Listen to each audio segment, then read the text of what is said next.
Hey guys, I got a couple of questions today about how it was that I managed to fit everything in as a coach when I was new, and sort of like how was it possible that I would balance sort of two lives, right? Like the job I already had, the brand new relationship that I was in, the best friend, all the stuff that I already had going. Then when Beachbody was like introduced into my life. And after I watched Scotty Howe's video yesterday, for those of you guys who didn't see it, I recommend checking that out. It's a really good story of everything that he went through to get to where he's at now and like the kind of sacrifices he made. I started thinking about it, and I thought I would sort of make my own version because my story is different than his, and it did take me a little bit longer to create a six-figure business. So I just kind of wanted to like walk through what like it looks like when I first set up my business and the kind of changes that I made in my life. So as you guys may or may not know, I had not finished a in-home workout program prior to starting coaching at all. I had not experienced that. I did own Turbo Jam, but it was just something I would do here and there. That was not something that was part of my life up until that point. So I had to commit to 7 days a week, well, 6 days a week. It's seven because I ended up doing P90X, but 6 days a week, hour plus a day, really commitment, like every single day of a workout. That was the first for me in my journey. So when I started coaching, I not only started a business, but I started a fitness adventure as well, if you will. Most of you probably do know that I started coaching when I was still, over 200 pounds. I hadn't come all that far. People always say, oh, your before and after pictures probably make it easy for you. And I didn't have them when I started, so it doesn't actually matter. So the first thing I did was I looked at, okay, I have a full-time marketing career and not a job that you punch a clock, right? A genuine career at a real marketing firm where you went home when the work was done.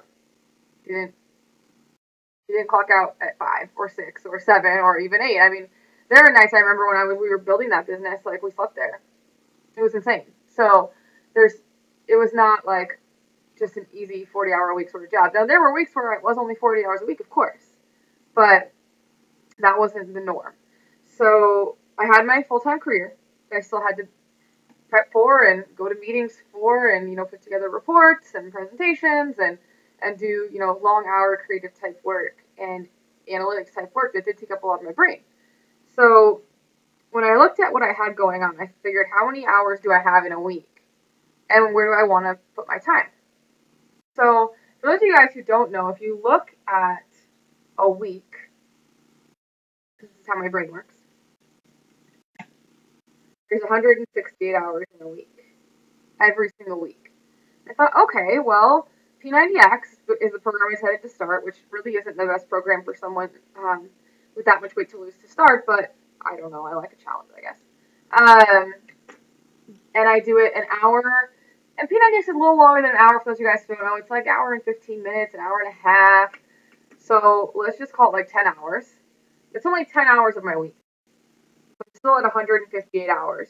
Now the question is, when was I going to do that? Now I know me, and I know that I'll find a reason not to work out after work. So I had to do it before work, except on Thursdays, because that's Yoga X day. That's the longest day. I was just not up for getting up any earlier than I was already getting up, right? So I had to be up around 5 a.m. in order to pull this off. So I get up at 5 and do my workout, and then I would, drink my Shakeology, drink any recovery drink, whatever I was doing there, and pack all my food for the day. So if I had to make a sandwich, or I don't even know the kind of food I used to eat back then, and put carrots in a baggie or whatever, those things were all done before I got in the shower. So then I could be ready to walk out the door before 8. And that varied a lot, just depending on when I need to be there. So then let's just say I had what's called a 50-hour work week, because why not? That'll work, right? Somewhere in the middle. That still left me 108 hours. And then I had to decide, okay, well, what about the rest? What am I going to do with the rest of this time? How am I going to fit everything I need to do in here? Well, I knew I needed to listen to personal development every single day. I knew that just because I was just starting out, I didn't have the emotional maturity, the leadership skills, the sales skills, the the interpersonal skills, any of it, the confidence, the relationship skills, any of it, to be leading anybody. People were following me, but I was absolutely not qualified. So I had to work on that very, very quickly. So my ride to and from work, I started listening to personal development audio. That was the end of listening to the radio for me. Hadn't listened to the radio. I haven't listened to the radio probably since then, unless for some reason my discs are, in someone else's car because I was listening to them or something weird. It's rare. So that became my personal development time. So that ate up everything I needed to do. That was just taken care of. So I got to start my day in a positive way, end my day in a positive way, and learn and become better in the car. So that's where that got put in. So workout happened before work, personal development happened on the way to work, food prep happened before work, and then I was sitting there with 108 hours. Now we have to sleep, in theory, but really, honestly, I was probably sleeping around 5 hours a night, which is not ideal, but it can be done. That still leaves me with 73 hours. Full 5 hours of sleep, workouts are done, food is made, and personal development handled. 73 hours. Okay, well, if I'm going to start a business, I need a lot of those hours, but I also need to be a human being as well. So for me, I picked a few things that I thought were major priorities for me that were not negotiable.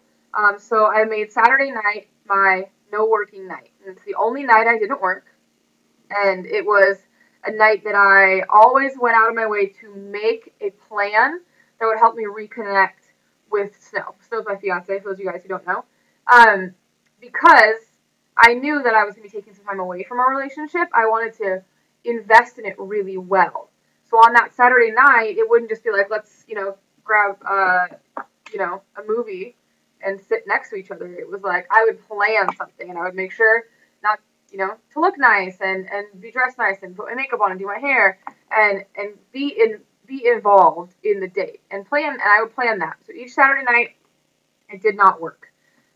So from what I can kind of gather, that takes away around, 6-7 hours of my week in that sort of afternoon period. For the most part, he worked until 5 o'clock back then because he worked at a company where he worked on Saturdays. So, just a Saturday evening, that was for sure mine.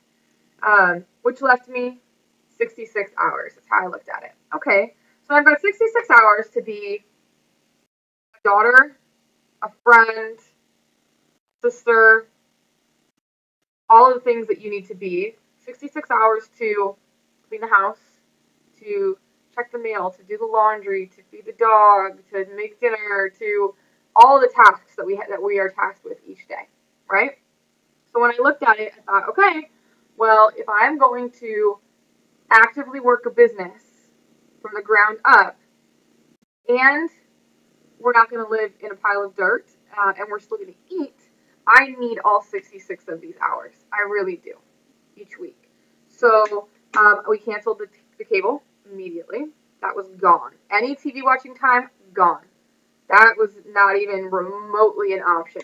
There's no way that was going to be possible, because even if you watch 2 hours of TV a night, it's 14 hours of your week. That takes me down to only 50 hours, and that's 50 hours, again, to do everything else that you need to do. So there was, even at 2 hours a night, no way was that negotiable for me. So I decided what was the most important to me. Obviously, you guys, the only thing I really knew how to do in the business at that time was make Success Club. So that was the number one. Number one was making Success Club every month, whatever it took. I wanted to build my Facebook page, and I wanted to build my Fit Club. So those were my big things. So what I did is every single day, I would find creative ways to find new people.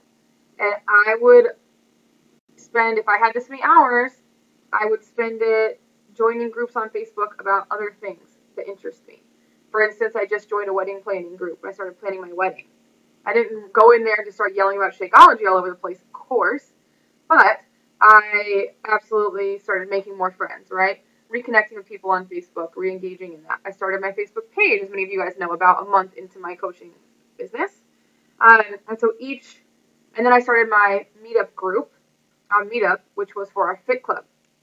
Every single day, I would start my work hours, and the first thing I would check was how many more followers did we get on Facebook, how many more friends did I get on Facebook, and how many more members of our meetup group do we have.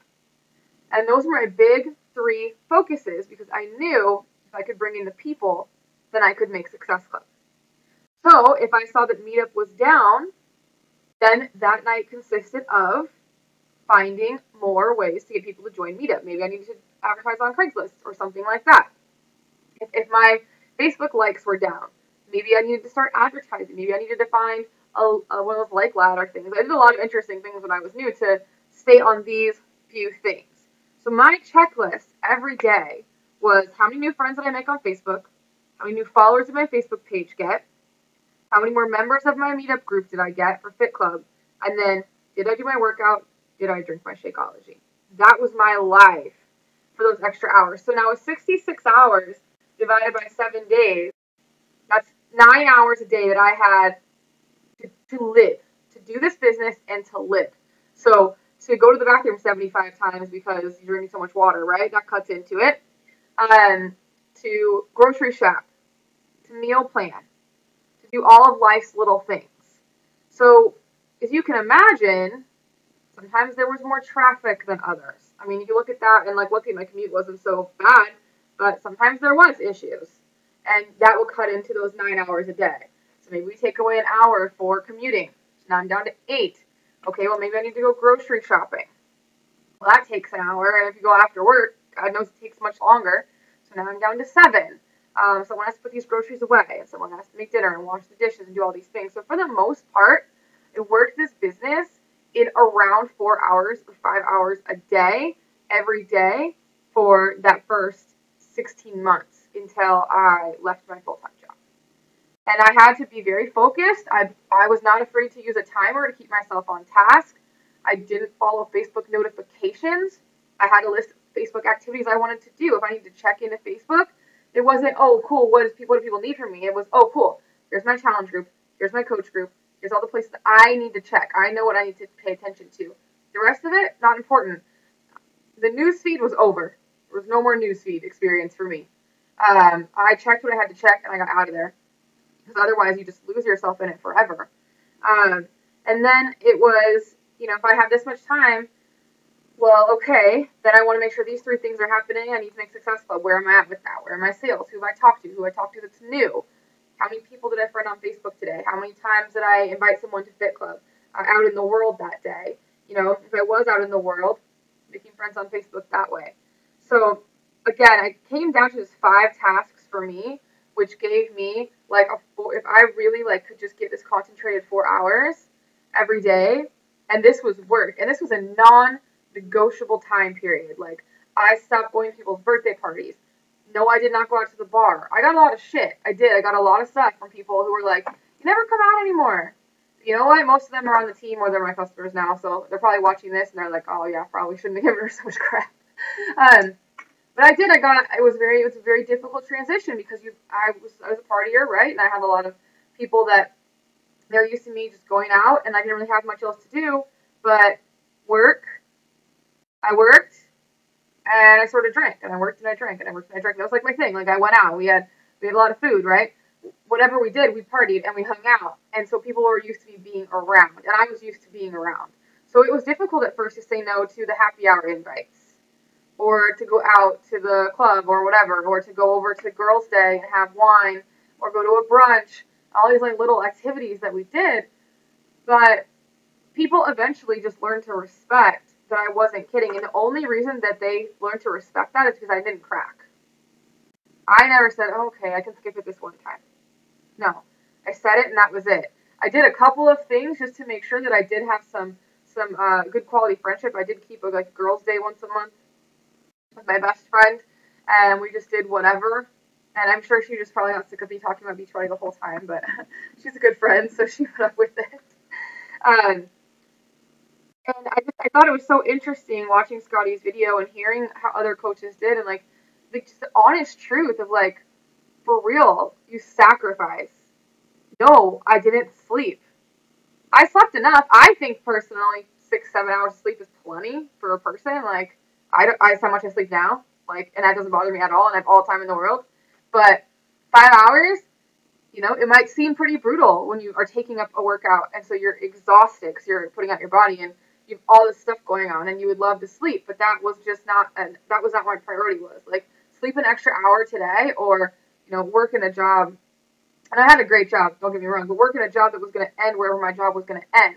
When you work your butt off for a company, all you get at the end of that period, let's say you work for 3 years, all you get is the paychecks you got for 3 years and maybe some accolades. That's it. You don't get anything. When you build a business like this and you work that hard for 3 years, then you get a passive income that allows you to live financially free, pay for your kids' school, allows you to give back to your family, get out of debt, and all the things that, are big dreams of mine. But you have to be able to work that hard at the beginning. And so you can't whine that you didn't get to play your, adult league sports that are just not that serious. I hate to break it to you. And a lot of people say, oh, well, you don't have kids. No, I don't have kids. But I actually work with a lot of stay-at-home moms. And to me, I have to assume that my hardest weeks at work, my 70-plus hour weeks at work, would be basically what you guys do every week. Is that like those long, arduous, brutal weeks. But it was still possible. I still made it happen. And I've seen so many coaches do it that I know it's possible. And if you are like some of the coaches I have that they're just single and they don't have kids, like you're more in my situation, you have all the time in the world. It's all about priorities, and that's all it comes down to. So decide what it is you really want and make some drastic changes in your life. Make some commitments to yourself and to your vision. And then understand that that's a commitment that you will be making not for a month, not for 90 days, not for a year. That's a commitment you're making for years. So it took me 16 months to quit my full-time job. And it took me, if I do my first year, I didn't really make any money. I mean, any money. I made money, but you know what I mean. Like, nothing like now. And my second year, I probably only made $40,000, I think. But that's at 4 hours a day. So you're telling me right now, like, what is that? 4 times 365, right? I made $42,000 that year. Still $30 an hour that I was making my second year. $30 an hour. That's a lot more than some people make right now. And so even though, I'm working, and I still have my income, of course, from my other job, but then, this year, it'll probably be 3-4 times that amount of money. And I don't have to have that income anymore. But I had to make those sacrifices. And so for me, my 3-year anniversary is coming up. And I've been able to pay off all my consumer debt, and I'm working on my student loans now. So some people hear other coaches' stories where they're able to make $100,000 in their first year, or in they're able to pay off their house in 18 months or 16 months or whatever it was. And that just means a little bit more sacrifice. So if you hear other coaches' stories, you hear them say, you know what, I slept 4 hours a night, or they didn't have date night. They didn't make those priorities. So it's all about where you want to go and how fast you want to get there. For me, I was committed to 3 years. I was going to do it 3 years before I made 6 figures, unless I was going to go back to marketing.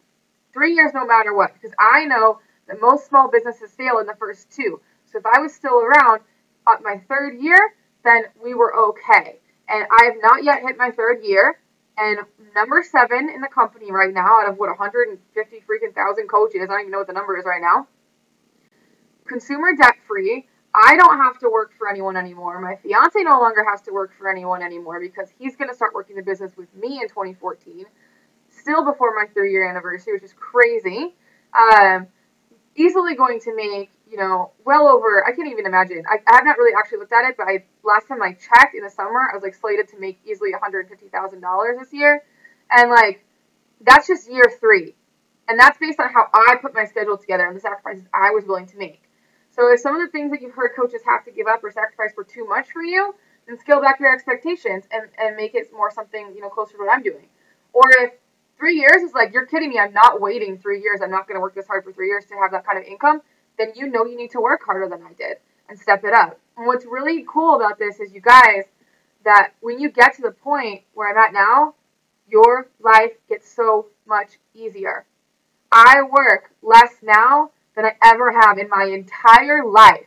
I started working when I was 14 years old, and I have never had less than 2 jobs since then. I had one stint of 3-week unemployment, and I worked at Pro Flowers for 3 weeks just to make money. And I have never only had one job. Like, I have never worked so little and had so much freedom. But I had to sacrifice when I started to make it happen, and I had to do it every single day. Every day. That never changed. So hopefully that gives you guys a little bit of information on how I balanced everything when I had a job and how I got to where I am, and give you a little bit of an idea of what you need to adjust in your life. So good luck. I know that you can be successful if you really buckle down and make it happen.